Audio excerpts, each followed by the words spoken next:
हे all. देखिए, वक्त पास आ रहा है, competitive exam and board exams का दोनों का ही पास आ रहा है। और मेरे पास इतने कॉल्स आते हैं स्टूडेंट्स के, and they are always searching या आस्किंग फॉर कि सर क्या करें इस टाइम में। मतलब जो स्टूडेंट्स के बहुत अच्छे मार्क्स आ रहे हैं, मींस कॉम्पिटिटिव एग्ज़ाम जो जहाँ भी कोचिंग कर रहे हैं उनके marks, if they are getting more than 550 marks then they are cool. वो ऐसी बात नहीं करते, लेकिन जिनके भी मार्क्स 550 से कम आ रहे हैं माय डियर स्टूडेंट्स, और कई बार तो आपको बताऊं, आपको शॉक लगेगा कि इवन 550 मार्क्स लाने वाले बच्चे भी मुझसे पूछते हैं कि सर मम्मी ऐसा कह रही हैं कि क्या करें, कि टीचर से कोचिंग ले लें बोर्ड्स की, और अभी जो कॉम्पिटिटिव एग्ज़ाम का पढ़ाया जा रहा है, mummy is too much worried for the board exams, तो व्हाट शुड आई डू। तो मेरे प्यारे स्टूडेंट्स, देखिए, ये क्वेश्चन अभी तो मैं बहुत बड़ा हो गया, मतलब काफ़ी एज हो गई, एक्सपीरियंस्ड हूँ। अगर मैं स्टूडेंट होता तो definitely it's a million dollar question कि what should be do, means whether we should go for competitive exam और we should go for competitive exam और फॉर बोर्ड्स।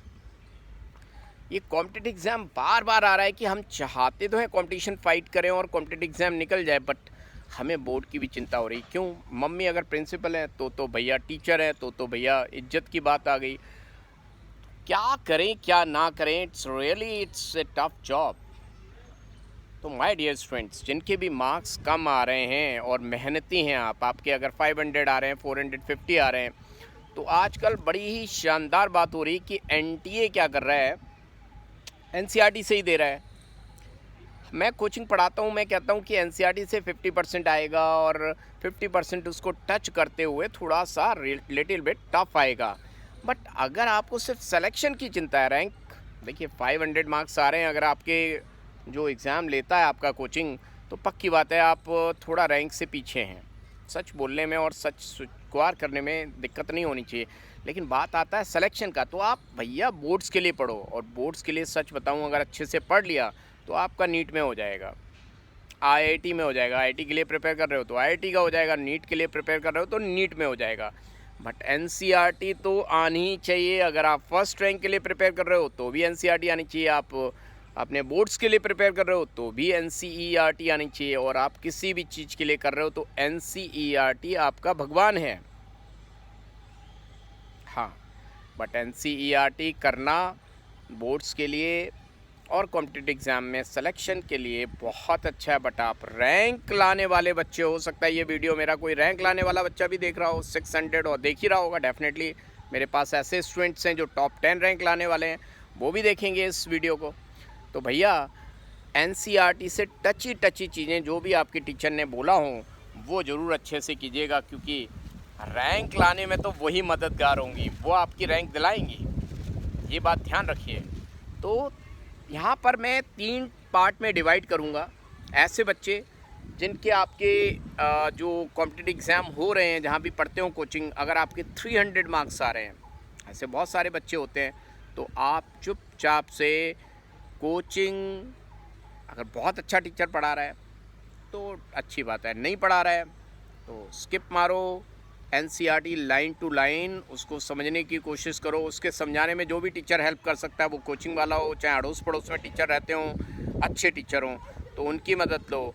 और नहीं तो आप चुपचाप से एनसीईआरटी पढ़ डालो तो आपका भला हो जाएगा। नहीं तो आप दोनों जगह से जाओगे और अगली बार मम्मी कोचिंग भी नहीं पढ़ने देंगी। क्यों? बोर्ड में बहुत बुरी हालत होगी, तो फिर कौन भरोसा करेगा, राइट। और जो लोग, मैं उनके लिए बात करूं जो ड्रॉपर हैं, 13th में हैं, और बाय चांस किसी कारण उनका सिलेक्शन नहीं हुआ पिछले साल, but they are very good in studies, तो आप मम्मी पापा कुछ भी कहें, समाज वाले कुछ भी कहें, कोई कुछ भी कहे, उनकी ज़्यादा चिंता नहीं करो। और जो अच्छे बच्चे हैं पढ़ने वाले, उनके पास एक बहुत बड़ी प्रॉब्लम होती है कि सर कौन सी टेस्ट सीरीज़ ज्वाइन करें। My dear student, test series क्या करती है, अपने हिसाब से चलती है, प्रोफेशनल होती है, किसी के लिए फ़ायदेमंद हो सकती है, किसी के लिए फ़ायदेमंद नहीं हो सकती है। आप अगर पूरी बहुत अच्छे से पढ़ाई कर चुके हैं, रियली अगर आपको लगता है, आप कैसे पता चलेगा आपने बहुत अच्छी पढ़ाई कर ली है, जो भी प्रीवियस ईयर क्वेश्चंस हैं प्रीवियस ईयर, बुक नहीं, previous year questions can be from any book my dear students. वो सॉल्व करिए और वो आपसे बहुत अच्छे से हो रहे हैं। दैट मीन्स आपका प्रीवियस ईयर मतलब कमांड है आपका सब्जेक्ट पे, और कमांड है तो then you can go for test series. और जनरली क्या होता है 90% कमांड नहीं होता भाई, कमांड बहुत ज़्यादा रहा होता पहले से तो डेफिनेटली आपने फर्स्ट अटैम्प्ट में ही कर लिया होता है। इसका मतलब कमांड उतना ज़्यादा नहीं रहा, तो आप कोशिश करिए जो भी questions which are given at the back means the earlier asked questions in the competitive exam, whether they are from IIT or from NEET or from AIIMS, you try to solve those questions. If you are able to do them with your clear vision, then it's okay. Otherwise, if you're not able to solve, then try to clear out those concepts. That is most basic thing. अगर हमारे concept strong हैं तो आप बढ़िया से rank लाएंगे, मेरी ये गारंटी है। और अगर कॉन्सेप्ट स्ट्रॉन्ग नहीं है तो क्वेश्चंस करके कुछ नहीं होने वाला। तो go for those concepts which are really required. तो याद रखिए, कई बार ऐसा भी होता है बच्चा पूछता है सर हम क्या करें, घर पे रहें या आजकल देखिए कोरोना लोगों को लग रहा है ख़त्म हो गया तो उनके साथ वाले हॉस्टल जा रहे हैं।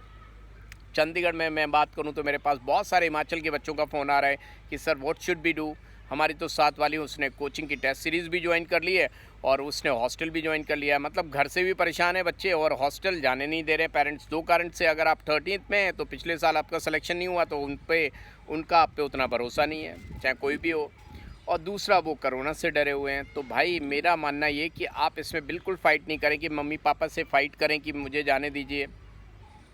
आप जहाँ हैं ऑनलाइन पढ़िए। आप देखिए ऑनलाइन में इतना study material free of cost मिल रहा है, आपको पहचानना है कि वो फ्री ऑफ कॉस्ट जो मिल रहा है वो सही है गलत है। इतने होशियार आप हो चुके हो 13 तक, राइट। तो आप उस स्टडी मटेरियल से अपने कॉन्सेप्ट को स्ट्रॉन्ग करिए और देखिए क्या उस टॉपिक के आपसे क्वेश्चंस बहुत आराम से हो रहे हैं। 100% आप उस चीज़ को देखिए, विजुलाइज करिए, फॉर्मूला रट डालिए, समझ डालिए, दोनों काम कर डालिए, समझिए भी और रटिए भी।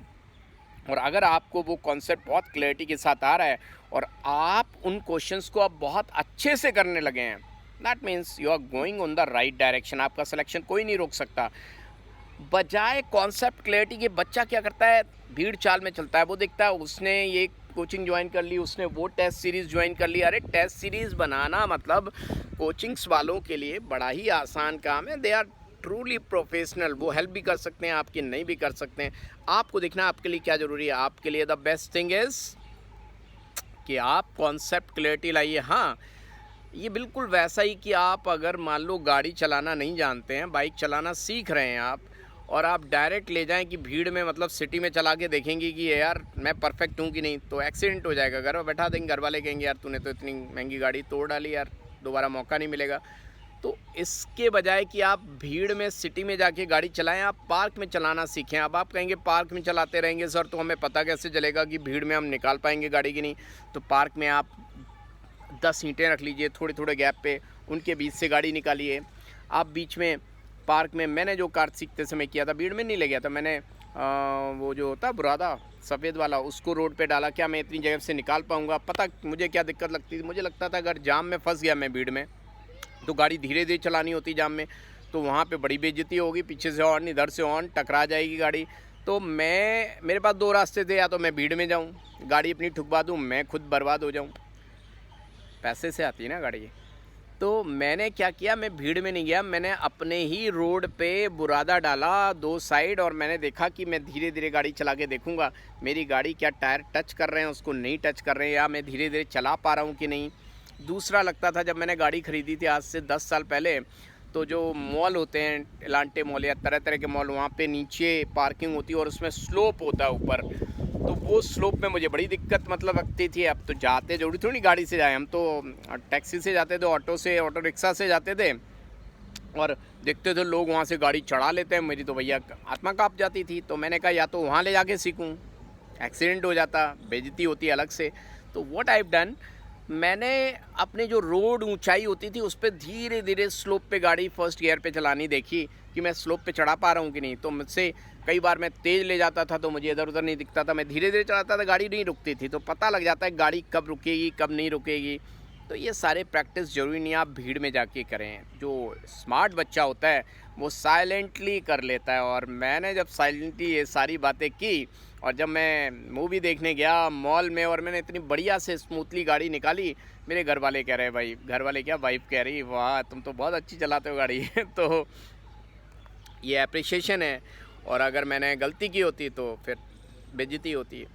तो आप भी ज़रूरी नहीं कि आप कहीं की टेस्ट सीरीज़ ज्वाइन करें, वहाँ जाके अपनी बेइज्जती कराएं। आप पहले अपने आप को चेक कर लीजिए, और जो शानदार बच्चा होता है वो बढ़िया तरीके से चेक करता है। Means you just go through the concept and चुपचाप से मेहनत इतनी खामोशी से करो कि जो सफलता मिलने वाली है ना, उसके बारे में दूर दूर तक किसी को खबर ना हो।